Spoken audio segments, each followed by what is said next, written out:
हा डुरक्या घोणस म्हणजे common sand बोवा आणि हा बिनविषारी साप आहे. भारतात अनेक ठिकाणी आढळतो, जास्तीत जास्त ठिकाणी आढळतो आणि हा भुसभुशीत मातीमध्ये किंवा रेताळ जागेमध्ये आढळतो. आणि हा साप बिनविषारी आहे. कुठल्याही मानवी जीवाला याच्यापासून कुठलाही धोका नाही आहे. ह्याची ओळख बघा, हा डुरक्या घोणस सापासारखा थोडा जाडसर असतो, पण ह्याचा कलर चॉकलेटी किंवा मातकट रंगाचा असतो.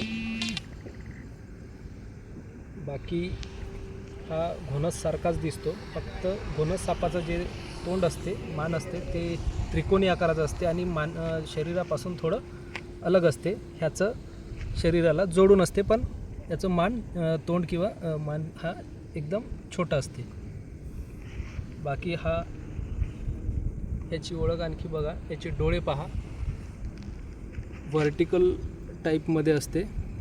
याची बुबुळं पहा. याची शिकार करण्याची पद्धत अशी आहे की हा कुठल्याही शिकारला आपल्या पोटामध्ये किंवा अशा शरीरामध्ये असं जखडून त्याला दम घोटून मारतो. म्हणजे हा अजगराच्याच प्रजातीमधला असल्यामुळे हा अजगराच्याच पद्धतीची शिकार करतो, अजगराच्या पद्धतीने, आणि सरळ गिटकून टाकतो.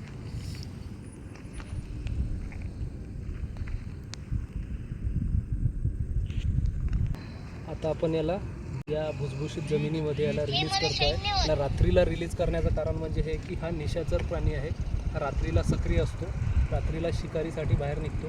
आता याला आपण या भुसभुशीत जमिनीत यासाठी सोडतो आहे की याला इकडे याची शिकार भेटू शकते आणि राहण्याची जागा पण याला सुरळीत भेटू शकते. त्याच्यामुळे याला रात्रीला आपण इकडे सोडतो आहे. तुम्ही जमीन बघू शकता, याच्या बिलकुल याच्यासाठी अनुकूल वातावरण इथे आहे. त्याच्यामुळे आपण याला इथे सोडतो आहे. तर चल बेटा,